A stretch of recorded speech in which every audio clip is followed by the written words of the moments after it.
permainan yang menghabiskan waktu. Tetapi Allah mencintai permainan tersebut, dan Allah mencintai orang-orang yang ikut dalam permainan itu. Bukan hanya sekedar itu, Allah juga mencintai orang-orang yang ikut nonton permainan itu. Jadi yang nonton aja Allah jadi cintai. Dua permainan itu adalah berkuda dan memanah. Kemudian kata Rasulullah, saat seseorang memanah, para malaikat di langit turun ke bumi dan mengepung, mengayomi para pemanah itu sambil mereka berdoa, ya Allah, ampuni mereka, ampuni dosa-dosa mereka. Ya Allah, berikan untuk mereka curahan rahmat-Mu dan barokah-Mu. Masya Allah, ini doa para malaikat untuk orang-orang yang memanah. Maka Nabi Muhammad pun tidak pernah absen. Tidak pernah absen. Kata para sahabat, kalau kami ada acara memanah, apalagi pertandingan ya, sedangkan acara biasa saja memanah, Nabi Muhammad tidak pernah absen. Imma beliau sendiri langsung sebagai pemanahnya atau sebagai penontonnya. Apalagi ketika ada pertandingan, Nabi pasti akan menjadi orang yang terdepan nonton. Nabi berkata, pemain serta yang menonton sama-sama mendapatkan ridho dan rahmat dari Allah SWT. Masya Allah.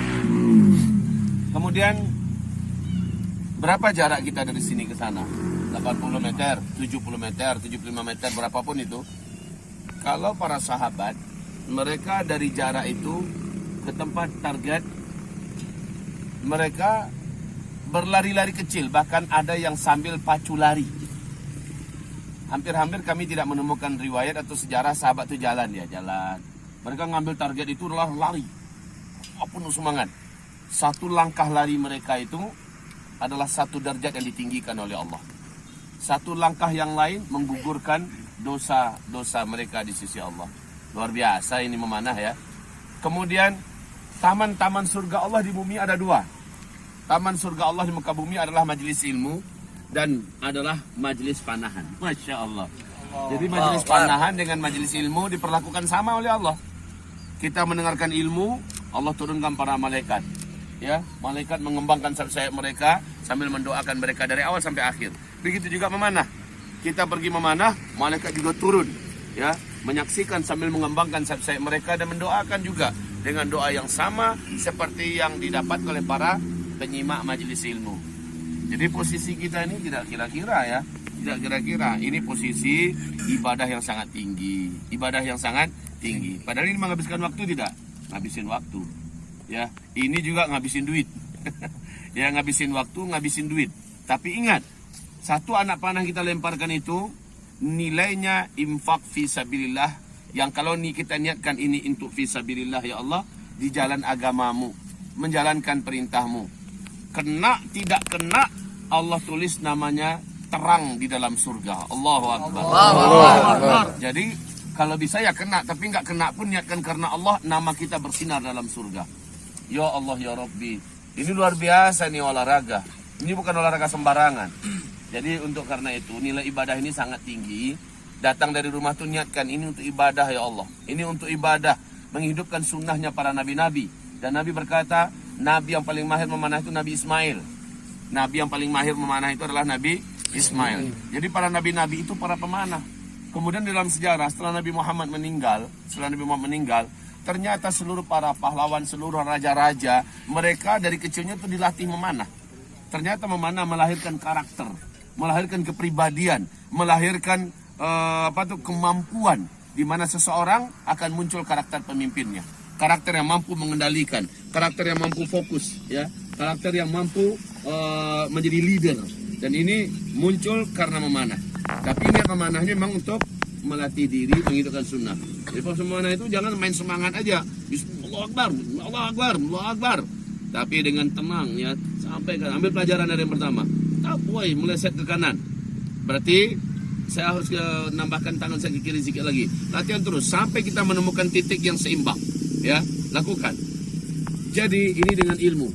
Nah, seandainya ada anak panah kita yang patah, sementara kita tidak menginginkan dia patah, mana ada orang yang pengen anak panahnya patah kan?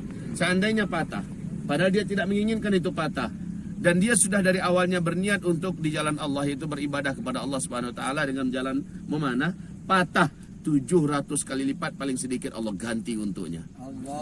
Jadi rekeningnya langsung bergetar tuh. Ya patah nak panahkan, bergetar langsung rekeningnya. Dalam artian apa? Akan datang 700 kali lipat yang siap digantikan oleh Allah untuknya. Dari pintu mana, dari jalur mana kita tidak tahu. Jadi kalau mau rekening kita tambah bengkak ke depan, ya rajin-rajinlah memanah. Cuma sekali lagi jangan niat untuk patah-patahin. Supaya nambah nih rekening saya. Kita harus hati-hati ya. Tapi ketika meleset tidak mampu kita elakkan, memang harus patah, barulah ketika itu rekeningnya bergetar. Ya, jadi ini Masya Allah luar biasa amalan yang sedang kita lakukan sekarang. Tapi saya ingatkan, jangan batara. Jangan batara. Di dalam surah Al-Anfal ada manusia yang keluar untuk jalan Allah ternyata bataran wari'a'an nas. Ya, nyombong-nyombongin diri, sok-sok melihatkan kejagoan, ya sok-sok menjadi orang-orang hebat. Kalau sok-sokan di sini, maka tentu saja Allah tidak akan melihatnya. Allah tidak mau berpaling kepadanya, ya. Allah tidak mau meliriknya. Batara wari'a'an nas, dan ingin pamer pada orang. Ingin pamer, saya ini jago, saya ini hebat, saya ini kuat, saya ini selalu tepat. Saya ini kalau udah kayak gitu Allah tidak akan melihat kepadanya. Jadi itu hindari sok-sokan, ya. Kemudian jago-jagoan, nah bukan. Saya kemarin adalah untuk ibadah sambil menyalurkan hobi. Saya di sini ibadah untuk menjadi seorang atlet yang mampu mengalahkan. Enggak apa-apa, atlet yang mampu mengalahkan lawan-lawan saya nanti standarnya luar negeri. Itu enggak apa-apa kalau itu niatnya, ya. Saya harus jadi atlet, bukan hanya sekedar seorang pemain-pemain begitu aja. Jadi niat untuk jadi seorang atlet. Atlet yang standarnya bisa mengalahkan pemain-pemain luar negeri, gitu loh ceritanya. Sekarang ini selalu saja yang menang adalah orang-orang luar. Besok ke depan enggak, raih. Karena ini adalah budaya dan tradisi para nabi-nabi. Oleh karena itu ambil kembali oleh kita yang paling berhak untuk memikul dan menyandangnya. Jangan orang lain. Sekarang saya mau tanya, negara mana yang paling terkenal di dunia panahan hari ini? Hah? Ada yang bilang Korea, ada yang bilang Turki, ada yang bilang Cina, Jepang, siapa lagi yang benar? Mongol. Yang agak dekat dengan Mongol udah benar jawabannya. Yang agak dekat dengan Mongol, Cina. Belum. Siapa? Yang agak dekat dengan Mongol. Nepal. PR buat antum. Antum harus tahu bahwa alhamdulillah kemarin waktu pertandingan Turki megang nomor 1 dunia. Alhamdulillah ya. Kenapa Turki? Awalnya Turki juga sudah meninggalkan memanah ini. Tapi setelah mereka tersadarkan, apalagi Erdogan juga menyuruh bangkitkan kembali tradisi Islam ini. Harus rebut kembali. Ya, Mongolia selama ini ngambil posisi yang cukup ini ya, yang cukup terdepan. Korea dan negara-negara non-muslim banyak yang ambil ini. Kemudian disalib kembali oleh Turki. Turki nomor 1. Nomor 2 siapa? Nomor 2 kemarin siapa? Waktu pertandingan di Turki, ya, mengalahkan Inggris. Masuk nyalip orang Indonesia, Masya Allah. Jadi orang Indonesia mengambil posisi ini. Nah saya lihat orang Indonesia sebenarnya punya kemampuan. Kita memang pendek-pendek, tapi dalam memanah itu bukan urusan pendek atau tinggi. Tetapi dalam memanah itu butuh keahlian, ketelitian, ya. Ya. Ini sekarang kita kalau berusaha, kalau bisa ke depan 1, 2, 3, kalau ada lagi nomor 4, nomor 5 kita semua yang ambil. Maksudnya orang Islam. Nah, mudah-mudahan Indonesia ke depan dari Curup ada kontingen yang dikirim. Ya, ada pertandingan di mana-mana harus Curup harus ngirim. Tahu menggemparkan untuk kontingen Indonesia Curup salah satu di antara tim andalan. Kan begitu. Muncul nama-nama antum kan bangga juga kita ngelihat. Mak Curup kampung gitu galo. Muncul nama-nama antum semua, Masya Allah. Baik ya, sekali lagi nggak muda nggak tua, kalau antum rajin antum bisa paling di depan insya Allah Taala. Ya baik, dari saya itu saja, semangat. Apa kata Rasulullah? La tamallu minar rami. Kalian jangan bosan memanah. Kalian jangan bosan memanah. Jangan bosan memanah. Kalau memanah ini memang betul ya, karena ini gangguan setannya juga nggak kecil. Ya, kadang bosan, malas, semacamnya, sehingga ini akhirnya nangis di rumah. Ya Allah, aku jarang disentuhnya. HP tiap sebentar disentuhnya. Padahal kita mau bersaksi. Ini jadikan salah satu di antara yang bersaksi untuk kita nanti pada hari kiamat. Ini kita mau dia bersaksi nanti untuk kita pada hari kiamat. Tahu enggak antum? Berapa jauh antum melemparkan anak panah? Antum tahu tidak? Wahai saudaraku, ini kabar besar ini. Coba antum lihat dalam Furusiah Muhammadiyah oleh Syekh Ibnu Qayyim Al-Jauziyah. Antum lemparkan panah, syap. Antum lemparkan anak panah. Seberapa jauh anak panah meluncur, zap. Sejauh itu Allah lebarkan lagi tanah surga antum. Berapa kali antum melempar? Satu hari bisa nggak 100 kali? Kalikan berapa ratus meter. Dan itu sejauh itu Allah tambahkan lebarnya tanah antum dalam surga. Kalau makin rajin antum melempar memanah, semakin luas tanah antum dalam surga. Allahu Akbar. Allahu Akbar. Pincut macam itu, nggak kepengen antum tambah pemilik tanah terluas di surga adalah para pemanah yang rajin latihan. Ini keren banget. Sekali lagi ini ibadah yang tidak bisa ditandingi oleh ibadah yang lain. Kata Rasulullah, dua permainan yang paling dicintai oleh Allah yaitu berkuda dan memanah. Tapi kalau disuruh memilih, memanah lebih aku cintai, kata Rasulullah Sallallahu Alaihi Wasallam. Oke ya, itu aja. Terus memanahnya semangat, kalau perlu udah dekat-dekat 15 menit sebelum maghrib baru berhenti ya. Setelah selesai manah berdoa. Iya benar. Habis selesai manah berdoa, ya Allah, hamba baru saja memanah 1 jam lebih, ya Allah, terimalah ibadah hamba hari ini. Ya Allah, angkat derajat hamba. Ya Allah, banyakkan duit hamba. Enggak apa-apa ya Allah. Ya, minta ya Allah, jadikan hamba menjadi Abdurrahman bin Auf akhir zaman. Jadikan hamba Utsman bin Affan akhir zaman. Ya Allah, penuhi kantong-kantong hamba, rekening-rekening hamba. Nggak apa-apa, karena ini adalah ibadah yang paling mahal.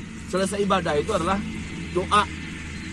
Dalam Islam kan begitu. Selesai ibadah itu doa. Habis antum beribadah, doa. Habis antum beribadah, doa. Dan ibadah ini memanah ini termasuk ibadah yang tertinggi. Termasuk ibadah yang tertinggi. Antara memanah dengan tahajud, entah mana yang nilainya lebih tinggi di sisi Allah Subhanahu wa ta'ala. Allahu Akbar. Jadi teruslah untuk memanah ya. Terus satu, bawa kawan-kawan, bawa keluarga. Kalau perlu bawa bini. Nah, bawa bini.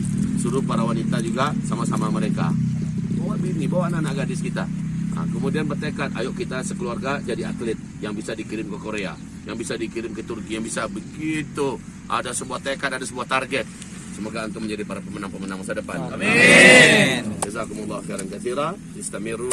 Saya memang ditunggu lagi dalam agenda dan acara padat dan rapatnya hari kok.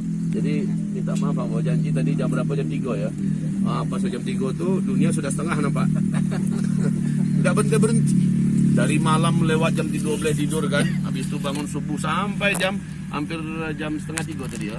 Abu tidak berhenti, terus saja kegiatan. Jadi alhamdulillah ditawarin tadi, gimana Bu ya kalau kita ke rumah istirahat sebentar. Jadi tidur langsung. Ya, tidur langsung lewat sampai dekat jam 5. Udah perlu dibangunkan tuh. Padahal rencana saya habis asar tadi langsung menuju kemari. Kan lumayan bisa ikut-ikutan sedikit kan. Nah, ini sekarang baru dibangunkan, saya coba-cubur basahkan. Rebut kembali. Ya, Mongolia selama ini ngambil posisi yang cukup ini ya, yang cukup terdepan. Korea dan negara-negara non-muslim banyak yang ambil ini. Kemudian disalib kembali oleh Turki. Turki nomor 1. Nomor 2 siapa? Nomor 2 kemarin siapa? Waktu pertandingan di Turki, ya, mengalahkan Inggris.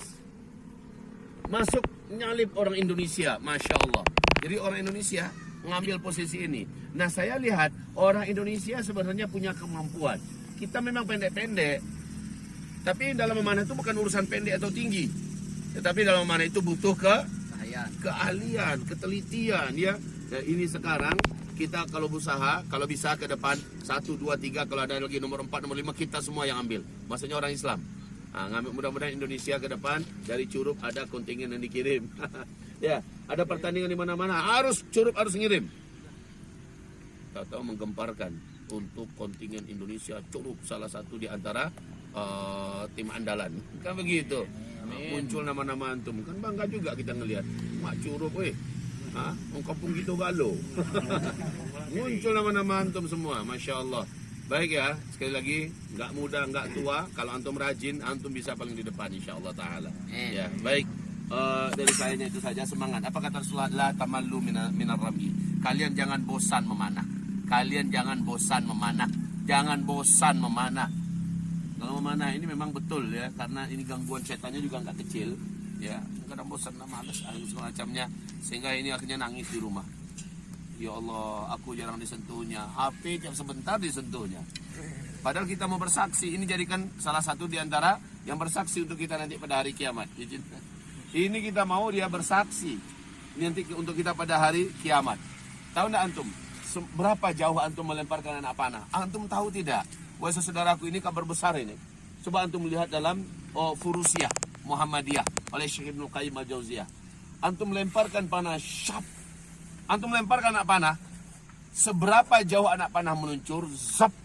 Sejauh itu Allah lebarkan lagi tanah surga antum. Berapa kali antum melempar?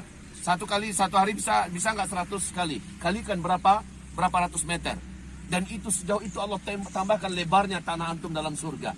Kalau makin rajin antum melempar memanah, semakin luas tanah antum dalam surga. Allahu Akbar.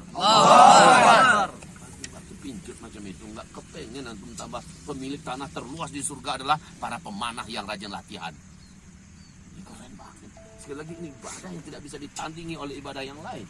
Kata Rasulullah, dua permainan yang paling dicintai oleh Allah yaitu berkuda dan memanah. Tapi kalau disuruh memilih, memanah lebih aku cintai, kata Rasulullah Shallallahu Alaihi Wasallam. Oke ya, itu aja. Terus memanahnya semangat, kalau perlu udah dekat-dekat 15 menit sebelum maghrib baru berhenti ya.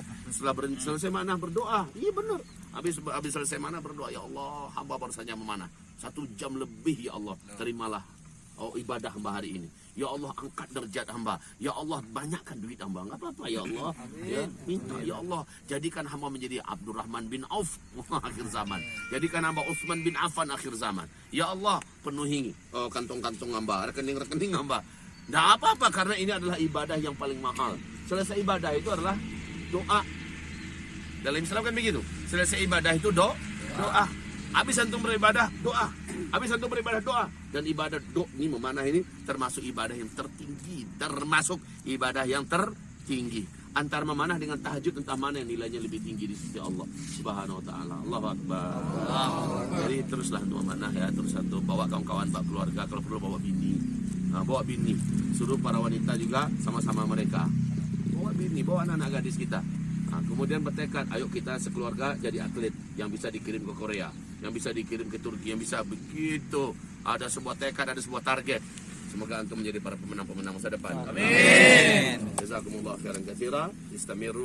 Saya memang ditunggu lagi dalam agenda dan acara padat dan rapatnya hari kok. Jadi minta maaf Pak, mau janji tadi jam berapa? Jam 3 ya. Pas jam 3 tuh dunia sudah setengah nampak. Enggak berhenti. Dari malam lewat jam 12 tidur kan, habis itu bangun subuh sampai hampir jam setengah 3 tadi ya. Abu tidak berhenti, terus saja kegiatan. Jadi alhamdulillah ditawarin tadi, gimana Bu ya kalau kita ke rumah istirahat sebentar. Jadi tidur langsung. Ya, tidur langsung lewat sampai dekat jam 5. Udah perlu dibangunkan tuh. Padahal rencana saya habis asar tadi langsung menuju kemari. Kan lumayan bisa ikut-ikutan sedikit kan. Nah, ini sekarang baru dibangunkan, saya coba-coba